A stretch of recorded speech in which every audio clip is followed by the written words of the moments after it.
Hatimaye tena hapa. Ikiwa ni wakati mwingine burudani bomba sana pendwa. Hii inaitwa Squid Game katika msimu wa 3. Rangi tuko na episode ya 3 kwa Tara Bintibo. Ngoma inazidi kusonga kitaalamu zaidi. Hii sasa habari njema juu ya picha. Tafsiriwa na madiji wote wakali wa Tanzaniano. Hii sasa utaweza kuipata kwa namba ya simu ya 06 86414059. Yaani hiyo namba ambayo unaiona kwenye kioo chako hapo. Tutakufanya uweze kupata picha popote ulipo ndani na nje ya Tanzaniano. Wasema ni Squid Game ya The Chosen One. Hii ni tofauti ukinita baba la baba. Mambo yanazidi kuwa bomba zaidi. Na wengi wanapenda kuniita Mgojo Son. Au sio? Basi hata tuchape burudani. Tutaangalia pale ambapo tulikuwa tumeishia katika sehemu safi ya pili ya msimu wa 3 wa Squid Game.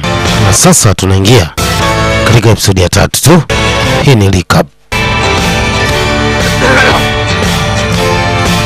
Basi hatimaye tuunganishe pale ambapo tulishia kidole. Pini ulipo katika ndo tunaponga ili kuipata burudani ya kitaalamu zaidi. Au sio? Yedede. Yente. Haya, kwenye maisha shida ni kwamba kuna watu ambao wanakuwa na tamaa kubwa sana. Hicho ndio kitu ambacho aliambiwa binadamu. Na maana kusingekuwa na tamaa, basi mambo yote yangeenda kama yalivyopangwa. Yaani kila kitu kingekuwa sawa. Hii sasa kutokana na uwepo wa tamaa, matamanio ya vitu ambavyo na kila mtu anatumaini ya kile ambacho anakitaka. Basi acha tuonge katika episode ya 3 hapa. Ilikuwa ni kipindi baada ya mchezo kuweza kuisha. Mara wanahitaji kupata nafasi ya kwenda kutafuta ile cross, yani ule msalaba. Kwa sasa ulizuiwa kwa sababu muda wa mchezo ulikuwa umeshamalizika. Kumbe kuna bwana mdogo ambaye alikuwa amechukua ile mambo na ameichimbia. Hii sasa kwa wakati huo alikuwa anaingia mamake, bwana mdogo wa kufahamika Yongsik, pamoja na bibi ya kufahamika kwa jina Minsun, wakiwa wamekuja na mtoto. Mambo yanaendaje upande wa pili kwa mtaalamu mkuu? Wanaingia katika kitengo. Bibi ambaye anafahamika kwa jina Newsok anaamua kusaidia maisha ya mkali. Hii sasa kadabasamu pia kanazidi kutawala kwa mtaalamu kwa sababu ameshaona mpata nafasi ya kupata kitoto. Hii sasa pia mwongozo ulizidi kutolewa kwamba kwa saizi wamesalia wachezaji zaidi ya 25 tu, lakini wengi wameshaweza kupoteza maisha. Hivyo mchakato ni ule ule wa kuweza kupiga kula wangapi wana utayari wa kuendelea na mchezo. Ni habari ya June Hong. Wanamuita Mr. Basi na akiwa katika mission kali sana, kisha anatafuta nafasi ya kuweza kufika katika kisiwa ambacho anaamini ndugu yake ndio atakuwa hapo. Alipata simu kutoka kwa Siogo na kwamba anamtilia mashaka sana mtu ambaye anaongoza naye, sababu hata ukamilifu wa taarifa zake hujakaa sawa. Yaani Mr. Park. Naweza kumuita Botman. Hii sasa kama mchakato kwa kula kalikuwa kanaendelea upande wa pili. Wangapi wanahitaji mchezo uzidi kusonga au mchezo ufike kiama wagawane kitita cha kibunda. Hiyo sasa waliosalia ni takriban wachezaji 25 tu. Basi kula ziliweza kupigwa. Na kama kawaida kula ndo kitu pekee wanachosema ni kama demokrasia ya kuamua uhitaji wa mchezo uweze kuendelea au uweze kuishia hapo hapo. Hii sasa pia mama naye alikuja kupiga kula. Lakini pia aliweza kumwomba bwana mmoja ya kwamba ilikuwa ni vyema kama angepiga kula za hapana tu. Na ajabu kutia ushawishi sana kwamba itakiwa afikirie juu hata maisha ya huyo mtoto ambaye amezaliwa, na kama ingekuwa vyema kila kitu angekiacha kiende na wasalie na maisha yao. Lakini mnyabu Mbugiun mwenyewe mastermind haitulia tu na mashaka zaidi. Hii sasa katika ile timu ya wale masquida wenyewe wale alikuja kugundua tayari kuna watu hawajakaa sawa.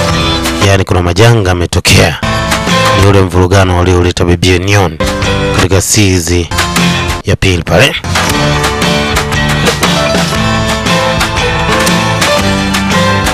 Basi mtaalamu alikuwa amesalia tu. Lakini sasa kutokana na kula inaonekana watu ambao wanahitaji mchezo uendelee walikuwa ni wengi sana. Lakini hata VIP washangaa sana. Wanasema kuna tofauti mkubwa sana ya watu ambao wanataka mchezo na watu ambao hawataki mchezo. Hii kitu ina maana watu wanakipenda. Hapo pia Mwamba aliweza kupatiwa simu ya kwamba tayari kuna mambo yameharibika katika department, ile secret room ya operation. Na mtu ambaye anaingia katika chumba namba 16 Kumbuka ni ule mtaalamu na sio yule mara ya kwanza. Hata hivyo hajaribu kuangaza katika kamera zote, na waliona kwamba kila mtu yuko katika position yake. Lakini sasa upande wa pili kwa Mr. Arn akiwa na mzee mzima hapa. Anasema muda umeenda sana, lakini nafikiria juu ya sehemu ambayo mnahitaji kwenda kwa wakati huu. Nafikiri ni hatari zaidi sehemu hiyo, kwa ni vyema tungetafuta wasaa na kuja kwa wakati mwingine tena. Habari inakuja kwa Mr. Blackman yuko. Anatulia taratibu, aweza kugundua kitu ambacho kilimshtua sana. Bibi Nioni aliweza kumweka telo, yani chini ya ulinzi. Aambia kesho unahitaji wakishe na tengenezea nafasi ya kutoka na namba 16 kwa njia ya boti tu, kwa sababu najua kesho kutakuwa na ubize sana wa mchezo kwa sababu VIP imefika. Basi kwa Detective Wang alifika katika ile eneo na alikumbuka kumbukumbu ya nyuma zaidi. Hivi hapa ndo sehemu sahihi kabisa, yani hakuna kitu ambacho amekosea. Na alikuwa bwana mdogo alikumbuka sahihi zaidi, na hapa alikumbuka ndo sehemu ambayo alipigwa shaba na brother wake. Hii ikamfanya amini ya kwamba hakuna umbali wa eneo ambalo anatafuta akiwa katika eneo hili. Aisha, unafikiri kila kitu kimekaa sawa? Na hapa naamini ndo sehemu sahihi ambayo tunaweza tukapata wa mchanganuo. Hapo sasa upande wa pili kwa mtaalamu naye aweza kusikia ile video call. Basi majira usiku mtaalamu Gyun akiwa anatulia, mwanamama alimfuata mamake na Young Sik, yule kijana aliyepoteza maisha. Aliambia pamoja na kwamba nimeishi maisha ya kupambana, hata hivyo upande wangu sikuona mwanga wa kufanikiwa kufikia kile ambacho nakihitaji. Lakini kwa sasa naona nimeshaweza kumpoteza kijana wangu. Sioni thamani ya maisha kwangu. Ila naomba moja sana ambalo naamini wewe ni mtu pekee ambaye utaweza kunisaidia. Anasema unajua kilichotokea juu ya hiyo binti. Lakini ndo mtu pekee ambaye unaweza kumpatia msaada kutokana na yale alionayo. Nakuomba sana mtu wewe uweze kunisaidia kumtunza bibi na mtoto. Na sasa kwa mkali upande pia nzidi kutafuta ushahidi ambao utaweza kumweka matatani Captain Park, yule Mr. Boatman. Anaingia katika mjengo wa Mr. Park.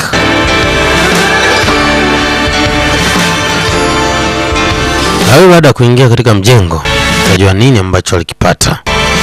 Sasa upande wa pili katika kitengo maalum, timu ya squad ya wazee wa majeneza wale waweza kuingia na jeneza katika kichumba ambacho wanaishi our players, yani wachezaji. Na hapa ile mwanamama aliweza kujinyonga, yani mamake na Young Sik. Akaona kama kuna thamani ya maisha, lakini pia aliweza kumwacha bibi na mtoto mdogo, lakini jukumu lote alikuwa amemkabidhi Mr. Gyun. Mwamba anaitwa Lee Jong Jae. Basi mpunga uliongezeka kwa sababu pindi ambapo anakufa mtu, kiasi cha fedha kinaweza kuongezeka. Hatima ya bibi player namba 149 hatuna tena katika mchezo. Bibi ameshokata moto baada ya kijana wake kuweza kupoteza maisha, aliyefuatia ni yeye. Hadi sasa upande wa pili kwa mkali aweza kukuta picha ambayo ilimshtua sana. Alivyoangalia taswira ya sura kwenye picha, aligundua yule kijana ambaye aliingiza watu katika mchezo na mahusiano makubwa sana na Mr. Park. Basi alifika katika eneo moja, akakuta kuna kiasi kikubwa sana cha fedha katika nyumba ya Mr. Park. Na wana tayari kuna jambo alijakaa sawa zaidi. Na kabla hajafanya chochote, polisi waliweza kumweka chini ya ulinzi.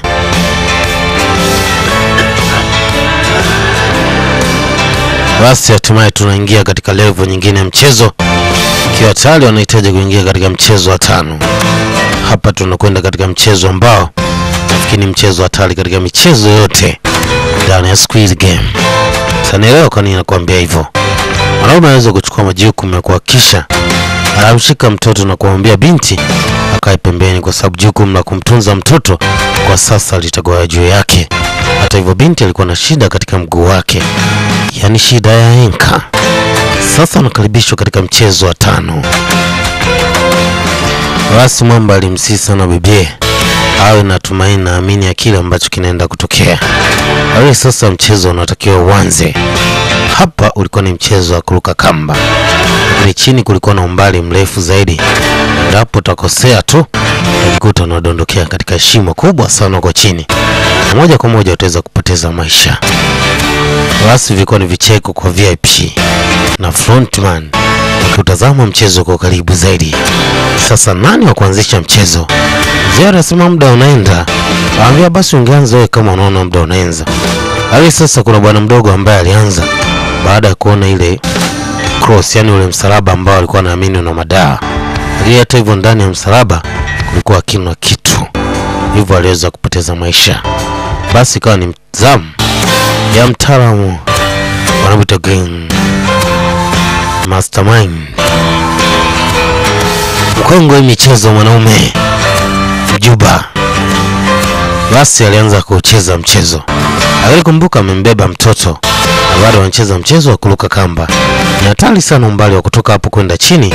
Sasa mwanaume anapitaje katika kizaazaa kizito? Watu kwa wanashangilia. Hawasema hakika tunaamini yeye ndo mshindi. Na mwamba mmoja Aisha mbetia huyo. Hawasema lazima afanye kitu ambacho nakijua. Namuaminia sana. Kweli bwana mwanaume aliweza kuvuka na kufika upande wa pili. Hii ilimpa tumaini sana bibie. Na player wengine waliweza kupata moyo na kuamini kila ambacho kiko mbele yao kinawezekana. Basi wakaanza kuja kwa makundi chap kwa haraka waweze kuvuka kwenda upande wa pili. Hakuna mwamba baada ya kuvuka tu alianza kupunguza wenzake. Anambia nini ambacho unafanya? Anasema hujafikiria juu ambacho unakifanya. Mimi niko kwa ajili ya kufanya mchezo uweze kuwa mrahisi zaidi. Hizo kiasi cha fedha ambacho kinahitajika nafikiri watu wawili kinaweza katutosha. Yaani hizo bilioni 22.7 watu wawili kinaweza kawatosha hicho kiasi cha fedha. Hivyo atampunguza yote ambayo inakuja mbele yake. Hakika ni Squid Game. Tukutane katika episode safi ya 4 katika msimu wa 3. Hiyo ni katika season ya 3, episode ya 3 ya Squid Game. Bado tukutane katika msimu safi wa 4 ili kujua nini hatima yote ambayo amejificha katika mchezo bomba sana hapa. Hii ilikuwa inapigwa kutoka kitengo pale. Siku hizi wanapaita SDC Production. Na baba la baba ndo nilikuwa naichapa. Ni kama kawa kama dawa kama kawaizo. Basi tukutane katika episode safi ya 4 kwenda kuenjoy nyama wa Squid Game.